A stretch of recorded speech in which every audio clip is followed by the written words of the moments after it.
By now, you've probably heard my magic wand story. It's a brand that's been part of my personal journey for more than 20 years.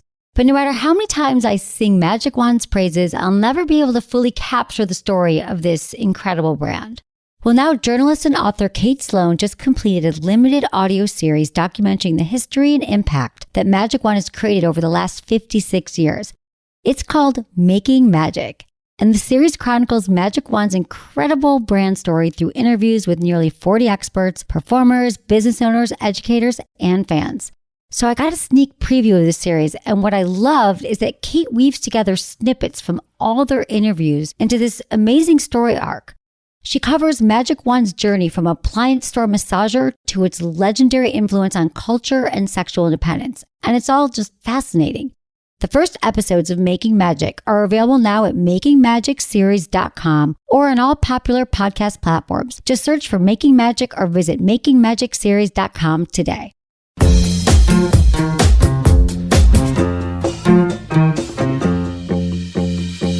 It doesn't matter because every time you have sex with someone, it's totally different. Two people come together, it's a whole new jam. And so the past does not matter at all. Unless you have an STD, you should definitely share that. But that's the only past you should be talking about. Look into his eyes. They're the eyes of a man obsessed by sex. Eyes that mock our sacred institutions. Bedroom eyes, they call them in a bygone day. You're listening to Sex with Emily. I'm Dr. Emily, and I'm here to help you prioritize your pleasure and liberate the conversation around sex. All right, today's show, yes, we're talking about the booty. I'm going to give you some tips and tricks for just starting out with some anal play. You asked for it. I'm going to get into it. I'm also taking your calls. We're going to get a little bit deeper into tantric sex, why you don't have to share that sex number with your partner. We're talking about Kegel exercises, love versus lust, so many things. And I love this episode because it's actually one of my favorites from a few years ago. And I realized it was one of the first times I took calls from you. And it was so great to talk to you. So you'll hear me say like, oh, wow, this is so fun. And now I've been doing it for a few years, which I love talking to all of you. And also I realized, it's funny, you go back and you listen to things. I talk about the G-spot. And as you know, if you've been listening, I don't love it called the G-spot. I think it's more of an area. I think it's about the internal clitoral nerves. And G, that was a guy named Grafenberg. He didn't have a G-spot. Why is it named after Grafenberg? So I just wanted to give you that caveat for the episode. I think you're going to love it. Okay, intentions with Emily for each episode. Join me in setting an intention. I do it. I encourage you to do the same. It could be, I want to learn more about anal sex. I don't even know where to begin. My intention is to give you a few tips to get started with anal play because I get so many questions from you on this subject. And I just want you to be prepared and enjoy it should it come to that. This is by no means every anal tip. We've got a lot of stuff on our website and we'll be doing more podcasts on this subject. All right, enjoy the show. I just want to share some sex in the news and some tips that have been going down lately, okay? So if you've heard the great news, Prince Harry and Meghan Markle are engaged. So this is another fun worldwide distraction. I think it's great if you're into it. The royals, they look really happy. My congratulations to them. Here's my concern about it though, you guys. I don't want to put a damper on the whole royal parade here, but in his first interview, Prince Harry said these words. He knew she was the one the first time they met. And I just thought, oh my God, all these women, all these men are like, well, love at first sight. That's what I'm going to look for. I'm going to just, if I don't know it was somebody right away, that's it. This exists. And literally it's like a princess fairy tale. And I think that's sweet and lovely, but it is really not based in reality at all. And I've always said this, it's lust at first sight. But let's not call it love. Okay, but not to worry because lust, could actually be a precursor to love. And there's a study to back me up here. Love at first sight probably isn't a real thing, and here's why. They did a study with a bunch of people asking them their feelings of attraction to strangers. They asked them about love and intimacy and passion and commitment, and then they had a mark like, oh, I'm experiencing love at first sight. Well, it turns out they did this study, And people who declared they felt love at first sight with like someone they saw a picture of or they met briefly, it wasn't reciprocated at all. And it turns out that what we're feeling, and they say in the study, is that it had nothing to do with love at first sight, but it was lust at first sight. We had an attraction to this person. We thought, oh, they're really attractive. I would have sex with them. All this love at first sight stuff, the study shows that it does not resemble passionate love or love at all. It's just lust. So don't lose hope of finding that person, because it's not wham, bam. You knew it right away, just like Prince Harry. But let's say you're already in love. Say you're in love and every night you're going to bed with your partner. What I've been hearing lately from like literally everybody is they can't sleep. There's so many more sleep issues. I feel like we are a nation obsessed with sleep right now. Ariana Huffington did a great book that came out, I think, last year about sleep, and everyone's just like, you got to sleep. And it's true, you guys. I think that it really is true that if you get enough sleep, you're much more high functioning. And the reason why we are not sleeping is a lot of it has to do with overexposure to our electronics. We bring them into the bedroom. We're watching the tablets. We're drinking too much caffeine. We have too much anxiety and stress. There's a lot of reasons, but there is a study that says sex before bedtime is the secret for better night sleep, but only if it hits the G-spot or any spot. The research found that 2/3 of people slept better after having sex, but only if it involved an orgasm for both parties, which, hey, let's be honest, it always should. 64% of people said they slept better when sex was with a partner and involved orgasms for all. So you guys, this is great evidence here. Strong evidence that you should substitute that screen time for some more playtime and some more sex time. And another study done said that a combination of sex and a good night's sleep had the biggest impact on well-being, and also followed up to say, better sleep is the biggest single contributor to living better. And those who describe themselves as happy were also more likely to be satisfied with their sex lives, and vice versa. So yeah, you guys turn off the TVs, leave the phones outside the room, and turn each other on. And speaking of turning each other on, okay, finally, sex habits of young people have changed over the past 20 years, study shows.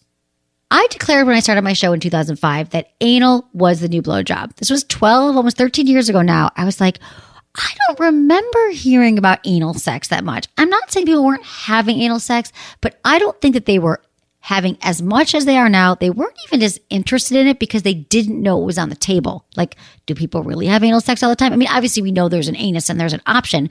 I think with the rise of porn, we're seeing a lot more anal happening. I think people are like, well, I'm going to get on the anal train. The study found that people aged 16 to 24 who have had vaginal, oral, and anal sex has risen dramatically in the past 2 decades. And in 1991, 1 in 10 people said they tried anal sex. And 10 years later, it's like 6 out of 10 people. So we're having more anal. But again, you guys, with new health habits also comes health risks. And it's the job of all of us educators to keep you informed on how to have, safe and satisfying anal sex. So I just thought I'd leave you here before I get into some calls with a few of my favorite anal tips. First, people always want to know, why is it so taboo? I just got asked that. And, I think it's because we are told it's only for exiting and there's all these beliefs around it. But let's break some of that down. I think that we get it. Why would we do it? It's not even an erogenous zone. That is not true. Some of you are like, oh, well, it's too messy and it's dirty. It's going to be too painful. Yeah, it can be painful if you do it incorrectly, and it can be messy. But I'm going to show you how to do it right. It's only for gay men. No, a sex act does not make you gay. What the act that you are doing. It just means that men, depends who you're having sex with. It just might mean you like your anus played with. Some people think it's really unhealthy and it's dangerous. And all these concerns are because we don't have a lot of great information about how to have healthy anal. So here we go. How do you prep for it? How do you get clean? First, make sure that you take a shower and clean your genitals. Use non-irritating soap. It's not necessary to do an enema. People often ask me this, but I do think that if you're really concerned, you can get one at the store and just take out the vinegar that's in there and then replace it with warm water. I mean, but if you've had a really big meal or you're not feeling up to it, it's probably not the night to do it. Safety. Yes, it's important to, use condoms, dental dams, whatever you want to use. You can still get an STD from anal sex. That is true. Also, make sure that you clean your hands and you trim your nails. My next tip, lube.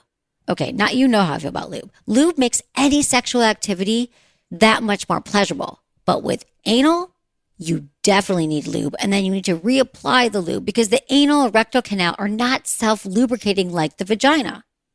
Now, yes, you might feel some wetness in the beginning, but it doesn't provide enough wetness or pleasure for penetration. So what lube is best? I mean, I really like silicone lube because it lasts the longest. It can cause some irritation for people, not normally, but you could use water-based, but just it's personal preference, but please use lube. I love Pure Lube. It's called PJUR. They make an awesome lube. They make silicone. They make also water-based. They make a lot of lubes. Okay, you want to warm up first. You do not want to go from zero to anal. We carry a lot of tension in our butt. I mean, think about it. So whatever you need to get into it, like candles, take a bath, put on a sensual playlist, pour a glass of wine, maybe just one. And it also helps if you're really aroused. So have an orgasm or two beforehand. It helps you relax. I'm talking a lot for vulva owners here right now in this one, but this also helps for anybody trying anal, right? Can help for vulva owners, though, to maybe have an orgasm or two beforehand, which in turn can relax your sphincter muscles, the entryway into your anus. And even during anal, it's okay to encourage your partner to keep the foreplay going because the more turned on you are, the more enjoyable it's going to be for everybody. Like everything, you want to start off slow. You can even start exploring it on your own.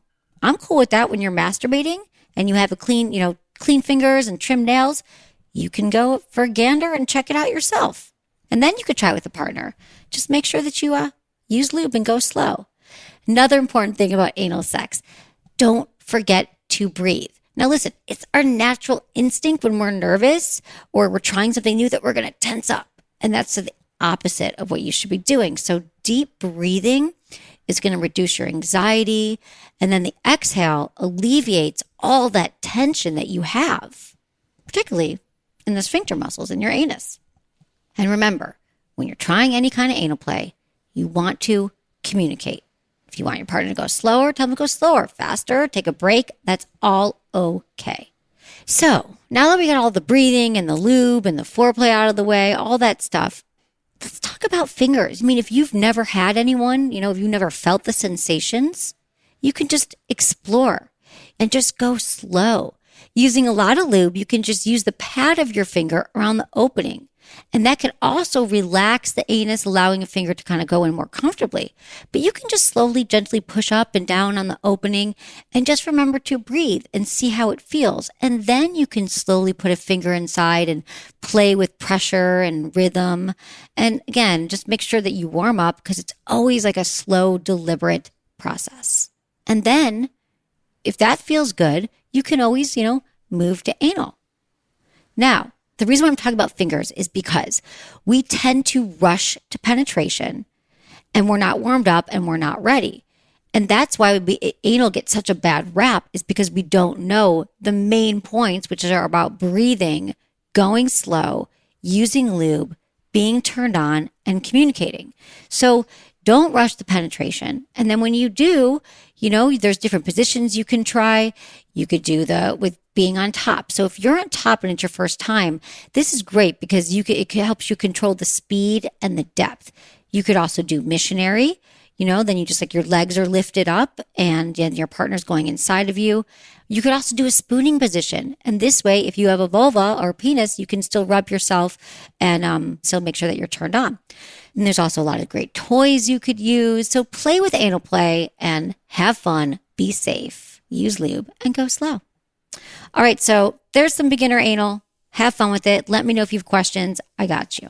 And let's get into your calls now, everyone. I'm excited. If you have a question you want me to answer on the show, that's amazing. We made it really easy to ask a question. Just submit a question from the sexwithemily.com website via the Ask Emily tab. And as always, I love it when you include information that helps me answer your question best, your gender, your age, where you live, and how you listen to the show. Scott and Denise in their late 40s from Alabama, they're married and they want to connect on a deeper level, not just a wild sex level. Hello, Scott and Denise. I love having a couple here we can talk to. It's fun. Tell me what's going on. Well, fantastic. Well, we've done pretty much everything sexually that you can possibly think of as a couple. And we're really looking for Denise to have more orgasms, more frequent, because right now the only way she can have those orgasms is because we're in an open marriage. When I tell her of when I go out and sleep with somebody else and surprise her with that while she's having sex with me. Okay. Then she has the types of orgasms like John has explained, the fuck me to God orgasms. Denise, you got fucked to God? Yes. That's amazing. But only when I tell her about other women I've slept with. Okay. Wow. Okay, because your fantasy, because you're in your head and you're like, wow, that's really hot. Is that what it is, Denise? Tell me about what's going on there. Because a lot of women might be listening going, that wouldn't turn me on at all, which I understand. And I hear this from men a lot too. They want to hear about their partner's past sexual exploits. So tell me about it for you, Denise. I don't know. I find it just really, really attractive that other women find him so attractive, and they find him so attractive they can't resist him. But I know he's in love with me, right, and that he's mine, and I'm special. But I'm not jealous in any way. I love him getting the attention. Right.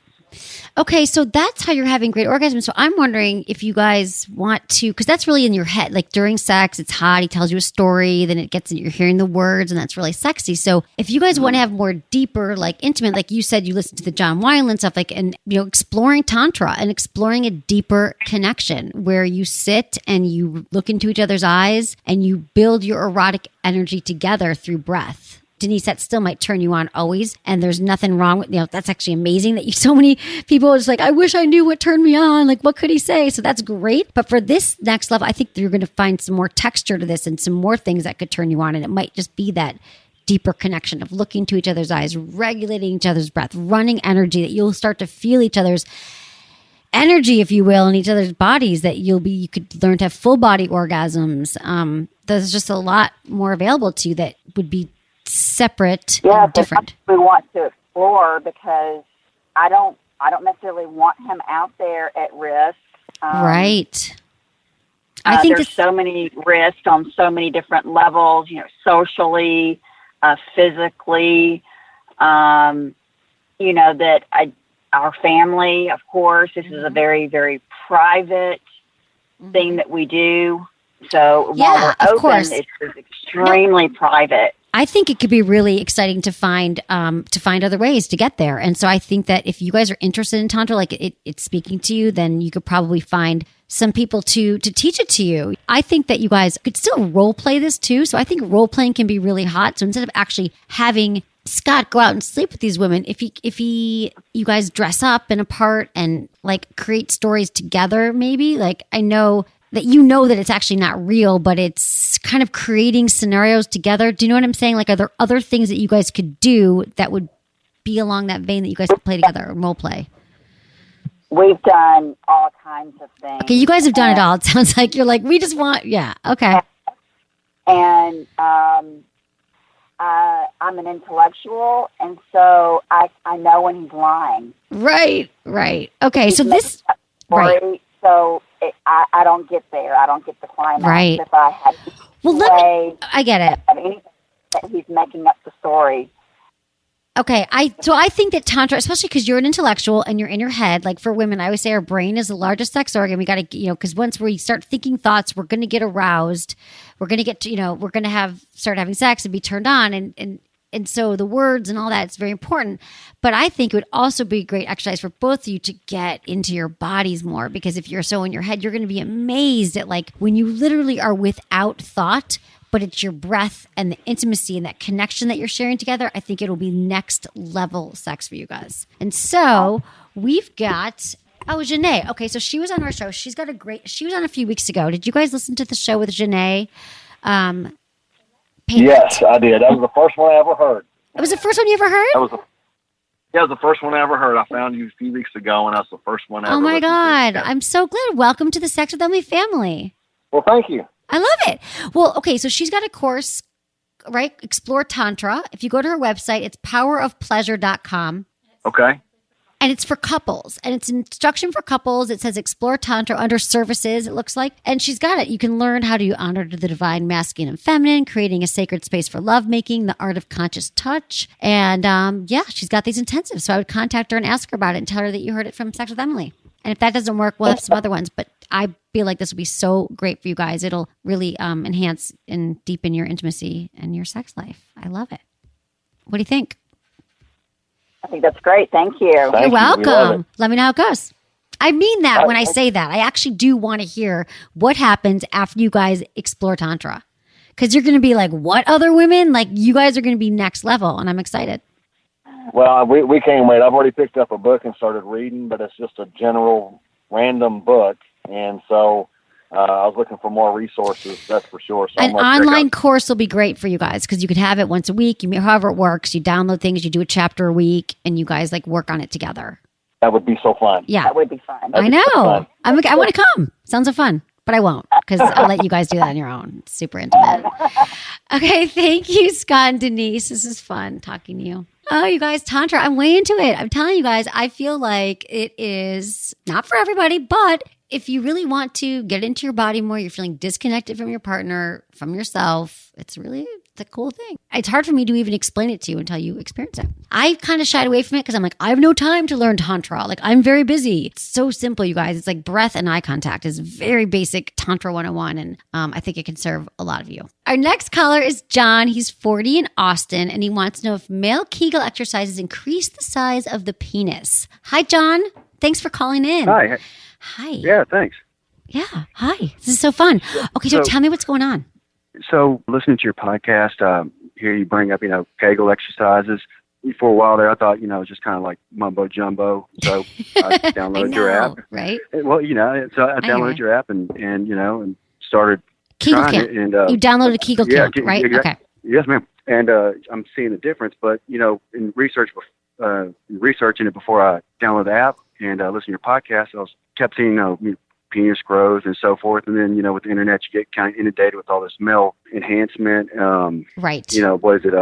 Jelking or what? Yeah, jelking. Stuff like that kept coming up. Not, and so I was just judging, jelking. Just and so with all this stuff out there, I'm just curious. I mean, is it real deal stuff? Is it? Cause, well, I never talked about the penis growing. So my thing with Kegel exercises are that it really helps men have ejaculatory control. It's really great for the prostate. It can help men, just have better sex because they're controlling it. Your orgasms can become stronger, and it's just really healthy for a lot of men to strengthen the pelvic floor for men and for women. But as far as like penis size and penis growth, like you might see some like temporary, like if you tried one of these supplements, you asked me about the supplements or whatever, like it's temporary. If you see anything, it's like swelling, but I don't ever advise any of that. I think Kegel exercises are the healthiest way to just kind of have more control and enjoy sex more. What kind of differences were you seeing? With the Kegel exercises, I've noticed stronger erections yes. and, better ejaculation, orgasms.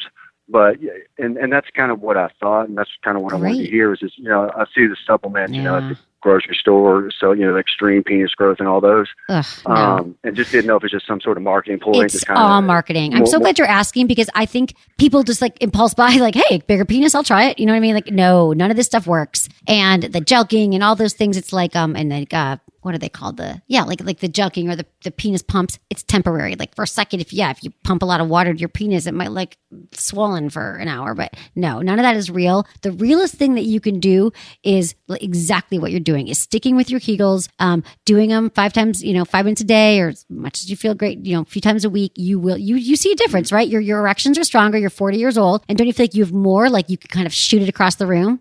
When you ejaculate, if you wanted to. Yeah. Shoot it across the room. Don't hit anyone in the eye. But it happens. Yeah. So that's cool. It's totally working for you. Well, love it. Appreciate your time. Of course. Thank you for listening and welcome to the Sex with Emily world. All right. Thanks, Emily. Have a great night. Bye. Stay with us. After the break, I talked to Chelsea, who found a dildo at her boyfriend's place. Stay tuned.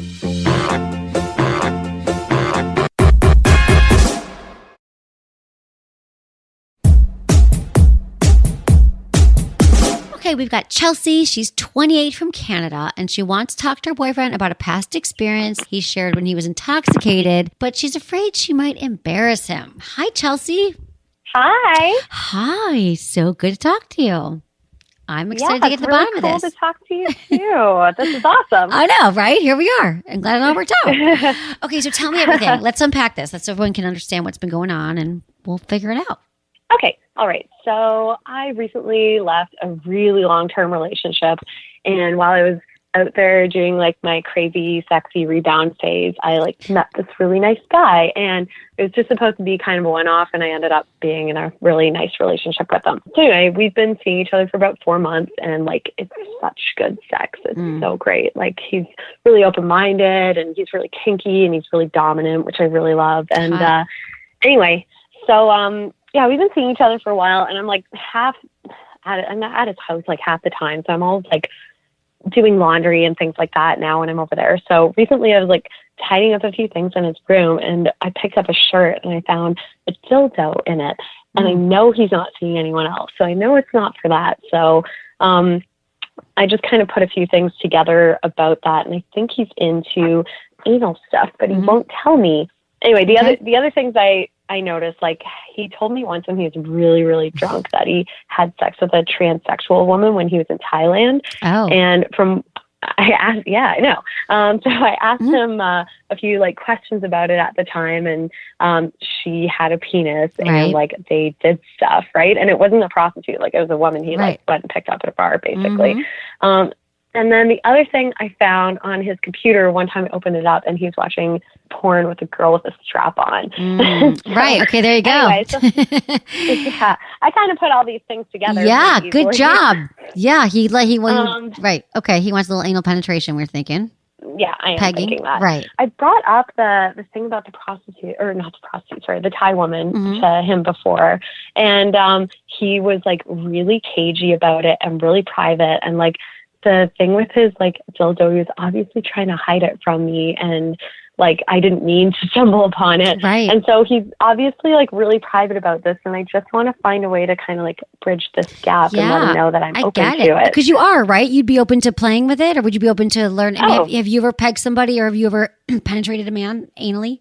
No, I'm very naive about things. Right. And you guys could learn together too, because it's a process, you know, but it's like, I think that's cool. And I think that if he knew that you were into it, like he'd be probably so relieved, but he probably gets cagey about the story about transsexual because he's like, oh, you know, you're going to judge even though you're not. But I think a great way to be like, have you guys talked about your sex life at all? Like, it sounds like you're really open, but have you had a conversation where you're like, is there anything you've been wanting to try conversations, or like let's do a bucket list and, you know, you each write down 3 things you want to try? Have you guys? Yeah, we've had that conversation. But he like always was like, oh, I don't know, I'm kind of doing everything I want to do. And I'm like, I'm pretty sure that's not true. But I was sure it wasn't true at the time. Like, Right. So maybe like, okay, so I just think that you could come out and just talk to him and be like, I mean, is there anything that you've been wanting to try? I'd be willing to try that. I'm pretty much open to anything. Right. I mean, you could just let him know, and you could just be like, I mean, I feel like most couples, I feel like this is kind of standard. Guys are like, are you into ass stuff? Like, has he asked you? Have you guys done anal sex? Have you had anal sex? Oh, yeah, we have. Yeah. Okay. So, I mean, what about just saying, like, do you like it? What about if you just say to him, like, literally, like, I'd like to play with her? You just start touching it one day. What if you just put your finger on it and you start touching it with some lube, like, lightly, like you putting your fingers around it. Like, you don't ever, man with women, woman with man, anyone with anyone, woman with woman, doesn't matter. You slowly touch, you just start to touch around that area with like, you know, because there's so many nerve endings just on the outside of the anus, like around the hole. So you could just start grabbing down there one day, like, and not grabbing, sorry, lightly, gently touching and see how he feels. And then if he's like, cool, I mean, I feel like, I mean, you could also say to him, like, I just want to do that. Would you be cool with it? You could just say, I'm interested in exploring that. Or you could just try it. Yeah, I think I could probably do that. I mean, like, he's never really had like a super long-term relationship before. And I feel like the one he was in wasn't very open to that in the past. So like, last week, he had his balls licked for the first time in his life. He had a what? His balls licked. Oh my God, you licked his balls. Oh God, you're blowing his mind. Wow. Okay, so he doesn't have a lot of experience with women. People have judged him in the past. He's got shame around seeing the transsexual. You're totally down with it, but I'm telling you, sometimes it takes, you got to tell him 5 different ways. You know what I mean? Like, you might say it, you show it, he knows you're a cool chick, but until you actually are like, I accept you, I see you, I want to try you, you guys will grow and you guys will get even closer, because if this is something that he's feeling really vulnerable about and threatened by, if he feels accepted, it'll just make you guys even closer, which you're totally accepting of it. So it has to be like another layer of it, like another way to bring it up again. So I think either just trying it or saying like, I think it'd be really hot. This is so fun. You get to like rock his world. So I think. Yeah, I should just go for it. Yeah, like, just go for it. It's weird sometimes when you're first in a relationship, you like just go for everything. And then as you settle into your routine, you start to like develop these, like, I don't know, kind of like walls about stuff because it didn't come up in your crazy phase, basically. Right. So I should just. They should never end though, again. but that's the thing you have to remember that your sex life is expansive and constantly evolving and growing. And the people who have the healthiest sex lives and the healthy relationships are the ones who are never like, no, we're done. We got all that crazy stuff out of our way. You're constantly like growing and exploring and trying new things all the time because that's what's going to keep you together and keep the juice flowing. So that's the good stuff. Yeah. So you could just tell them too, hey, I'm really invested in prioritizing our relationship and our sex life and making it as fun as it can and as interesting. And so here's some things I've been thinking. You know what I mean? I think you just have to be in that state of positivity, maybe not trying to catch him. You don't have to mention the dildo. I bet you eventually he'll just whip it out when you guys get to that place. So I think it's more about giving him space. Maybe. Yeah, I think you will. So I think, yeah, you're good though. I don't think it has to be like a whole like deep talk, but just kind of like casually bring up your sex life and I'm sure it'll just come out and he'll be fine and you'll be like the pegging next champion. time he talks about experimenting more and bringing in like another girl or something like that, I'm going to be like, oh, we can just experiment with two of us. Like, don't you want to try any other thing? Exactly.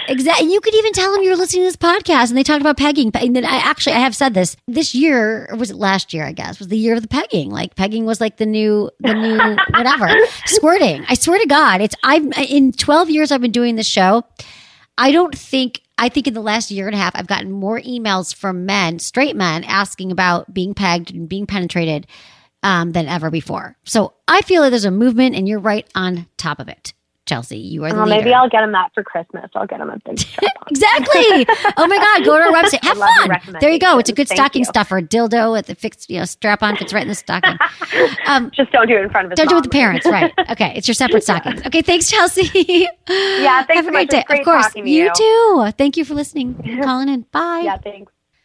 The good news, you guys, about sex is that a lot of these things that we're dealing with, we just got to be really honest. We got to talk and we got to let go of all of our, God, it's a lifetime process, but letting go of the shame and the worry and the concern we have about what everyone's going to think about us. Because I think that when you're talking to your partner about sex, we all want the same thing, right? We all want to be satisfied and have great sex. We may not want the same kind of things sexually, but learning how to have these conversations, I'm telling you, the more you have them, the easier they become. And you just say it like you're talking about the weather.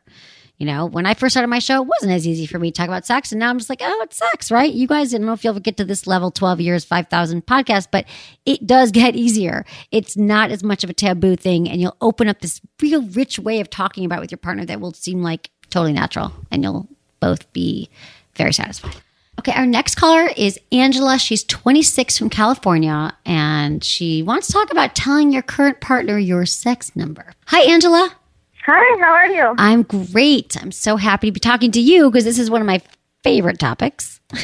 I have a lot of opinions about it and advice. So tell me what's going on.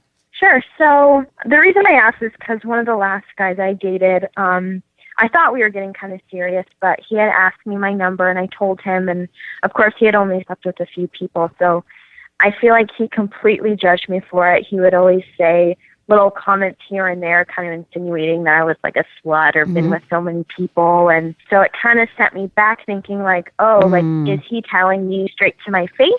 Like, and other guys just weren't when I told them my number, or just kind of makes me nervous for the future if I ever want to, settle down with someone if they don't think I'm wife material or whatever. Oh, God. Yeah, I get it, honey. And I got to tell you something. Here's what's going to change your life right now about this concern you're having. You never, ever need to share your number. In fact, I always advise against it. It never helps anybody. It's like if you ask, women are going to be judged in some way. Like you're going to be seen as slutty or not, too much experience, too little experience. Men are seen as players or they're not. And everybody lies about their numbers anyway. And then we get the information from our partner and then we use it against them and we torture ourselves because we can't get that image. For some men, they hear the number and they're like, oh my God, they can't get the image of other penises being inside of you. So she's like, oh my God, all those men in the room. And like it's almost like they're looking for reasons, men and women, and not consciously, but we're going to use this and we're going to judge. And that's why we ask. So I say, when you get asked this question, you could say, you know what? I found this is not a useful conversation. I'd really like to focus on the sex that we're having right now and how awesome it is. And you just don't answer it. Like you literally, because it's nobody's business how many you've slept with, because it's a texture of who you are, Angela. You keep sleeping with 50, 100, it doesn't matter. Like the number does not mean anything unless you're like, I've had a lot of trauma and I haven't enjoyed all the partners and I don't know why I'm having sex and why my number keeps going up. But you're not saying that at all. I don't think you are, right? I mean, do you feel bad? No. If there was no judge, would you care how many you slept with? You know what I mean? Like, I don't know. Aren't you proud of them? You had those partners, you had good sex. The reason people ask typically is because we want to know where we're using it as this guidepost, which is sort of false to how we fit in their eyes. So it's more about our own security. We're like, oh, if your guy's asking, well, like, is she going to think that I'm not good enough in bed? Because he's probably insecure that he has enough partners. So he thinks that you, since you've had 30 partners, are judging him that he's not as good in bed. See what I'm saying? And so for women, they might look at their partner saying, oh, he's been with so many, same thing, and I'm not adequate, or he hasn't been with enough, so he's not going to know. It just doesn't, it doesn't matter, because every time you have sex with someone, it's totally different. Two people come together, It's a whole new jam. And you get to learn each other's bodies, and you get to decide like what kind of great sex you have and what it means to you both together as a union. So the past does not matter at all. Unless you have an STD, you should definitely share that. But that's the only past you should be talking about. How does that feel? I've never thought of that before. So, okay, really? Yeah, because we think we have to. Like, I know. I seriously think in your 20s, people ask that a lot. I think as you get like in your 30s, people kind of stop asking. I hope, but it doesn't mean that you have to answer it. I used to think under duress, like you just answer. Like, this is what it's like. Where are you from? Do you have any siblings? How many people you slept with? Right? And it's not like that. So. Yeah. Check this one off the list. Wonderful. I really appreciate it. Of course, Angela. Yeah, you got this. Keep doing you. Thanks for calling in. Bye.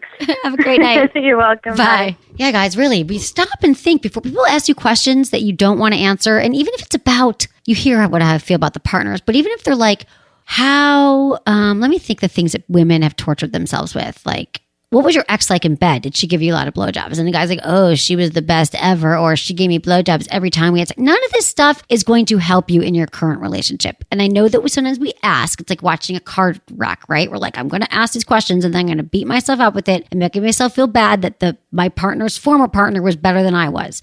So I just think that while we think it's going to serve us, all this past nonsense about what happened in the past typically doesn't help. Now, there are some scenarios that when we're in a healthy, stable relationship where we've been together a while, that talking about the past can actually be really erotic, and it can actually be something that turns it on. Like, tell me about that time you were in a threesome, and that's healthy. That's great. But when you're just meeting somebody and you're using it as a way to make sense of your relationship with your partner and see where you fit in his sexual or her sexual landscape, talk about how you can make that the best ever.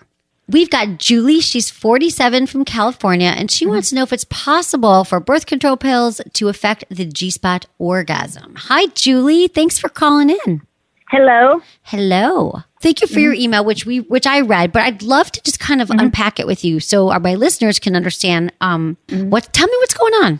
Let's just talk about it. Problem is when I first had my G-spot, that was my husband like 15 years ago. And it was the most amazing thing ever. So we were at it all the time until I got pregnant. And then I had to take the abortion pill, and then I took the birth control pill, and that definitely became a birth control pill because it totally killed my libido. And I almost feel like someone put an anesthetic inside, like you just don't feel anything. And so we just stopped having sex, and he also had anxiety problems because he didn't want that to happen again. So we just didn't do it. And then when we do it, nothing feels right.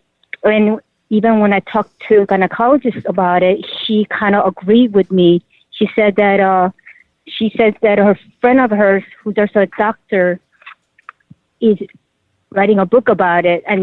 And I wish I wrote down his name. Wait, I'm sorry. Writing a book about, can I ask you a question, Julie? So are you saying that did you were with your husband and you used the abortion pill to not have the morning after pill, or it was abortion pill actually to have it? It was actual abortion pill. Right. Okay. Because, but at the time I didn't know. You just take whatever the doctor tells you. In hindsight, I wish I did not do that. I wish I paid more attention to taking what you put in your body. No, right. I know. Okay. And I thought that would be easier than having a surgery. I mean, so I just took the easy way out. Right. And now I just feel like I really regret the decision. So this was, okay, so how many years ago was this? And that was 2001. Okay, so this is a long time ago. And so you're saying since then, you don't feel like you have any sensations when you're having sex? You don't desire sex? Yeah. Well, now I do. Now I'm single. I'm dating somebody for a year, and my libido is back. My sex is great, except for the G spot. Oh, okay. I feel like I got it. So let's get to gone. that. Okay. I don't know where it is. Okay. So have you tried looking for your G spot? I don't think it has anything to do with the pills or hormones that you've taken or anything like that. I really think it has to do with our bodies are always changing, and maybe you're 47 right now, and I feel like you just got to spend some time finding it again on your own without the pressure of finding it during intercourse. Have you spent some alone time masturbating and being like, where is that sucker?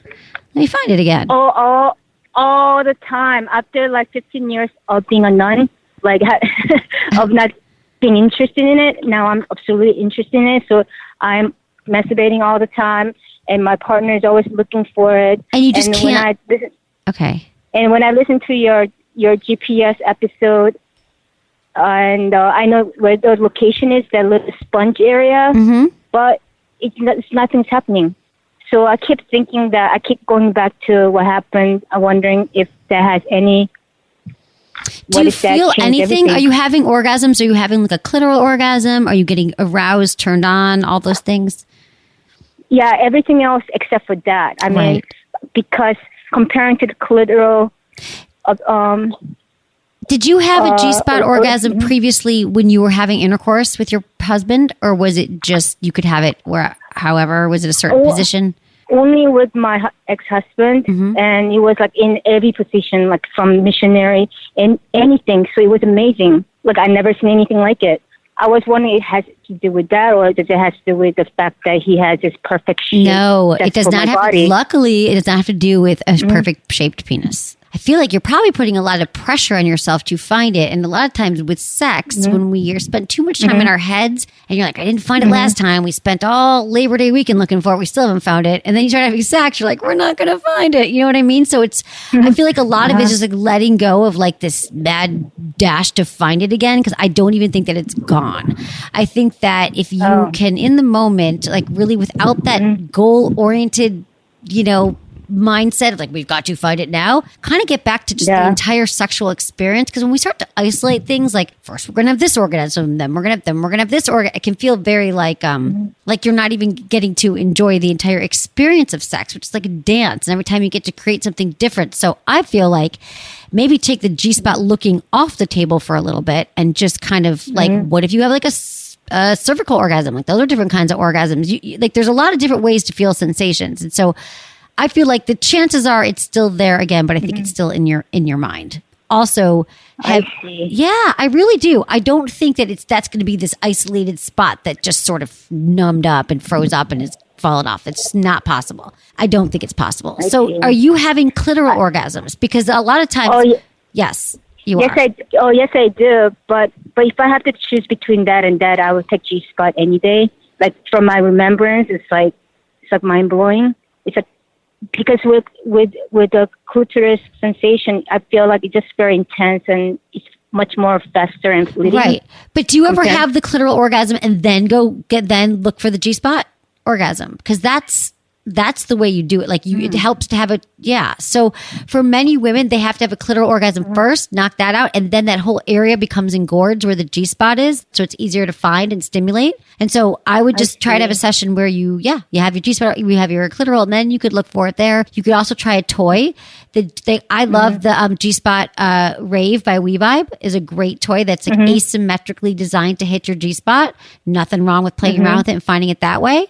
So I would try that. I would do that. I would take the pressure off yourself. I promise you did not destroy your G-spot. Okay. Use lots of lube. I really think you will find it. It's just part of it. Look at this as like a fun journey, I hope so. It was so easy before. It's okay. Our bodies change. I hear this from women all the time. They're like, I used to be able to have orgasms. I used to get more turned on, or now I get more turned on than I used to. Our bodies are always changing because of hormones, arousal, how we get wet, all this stuff. So just embrace where you're at now. That was years ago. Let that go. However that G-spot felt with that penis, just kind of enter into a new G-spot zone right now. You're on a new G-spot journey, and we're with you here, Julie. To help you. But you could see why I thought about the other one, just because it was such a hammock to my hormones that might have changed everything.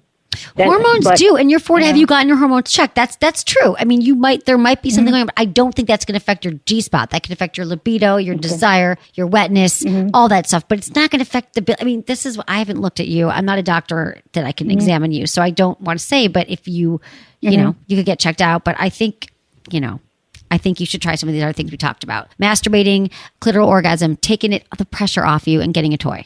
Getting the G-spot. I would definitely do that. Thank you. Thank you. You're welcome. I got to hear when you find it. Okay, Julie, let me know. I will do that. Thank you so much. When you find it again, you're welcome. Have a great night. Thank you. You too. Bye. Thanks. Bye. I think we got to the bottom of that. I think she's going to find the G-spot. It's not that it's really gone. It's not that it's gone. It's like you got to the journey back to the G. I feel like we just have to accept the fact that our bodies are changing over time. And just because something felt great 15 years ago, 5 years ago, our bodies are shifting and changing. And we have different partners. And so every time we're with someone, it's a great experience to kind of build something new and have a new experience. We're constantly living in our past sexual experiences. It's really hard to stay present and have a really quality sex experience. So if you find yourself tripping out for once was, it probably is not as great as you remember it. Let's be honest. We always put stuff on the pedestal, and just do your best to be present with what's happening now and work with that. I don't think that this particular case had to do with the birth control either. While the birth control pill is still being studied intensely and there's some not so great things about the pill, I think that there's no way the pill would impact her ability to have a G-spot orgasm if she's having clitoral orgasms and she's getting turned on and aroused. That's it for today's episode. See you on Friday. Thanks for listening to Sex with Emily. Be sure to like, subscribe, and give us a review wherever you listen to the podcast. And share this with a friend or partner. Believe me, if you got something out of it, they will too. We release shows on Tuesdays and Fridays, and look out for a bonus episode every now and then. Find me on Instagram, YouTube, Facebook, and Twitter. It's all at Sex with Emily. And I've been told I give really good newsletter. So sign up at sexwithemily.com, and don't forget to check out our blogs. If you want to talk to me, ask your questions about your sex life, dating, or relationships, email me, feedback@sexwithemily.com, or call into my SiriusXM show Monday through Friday, 5 to 7 p.m. Pacific, and call me, 888-94-STARS. That's 888-947-8277. Get a free 30-day trial at sexwithemily.com/SXM. You can watch my masterclass on masterclass.com/Emily Morse. Was it good for you? Email me, feedback@sexwithemily.com.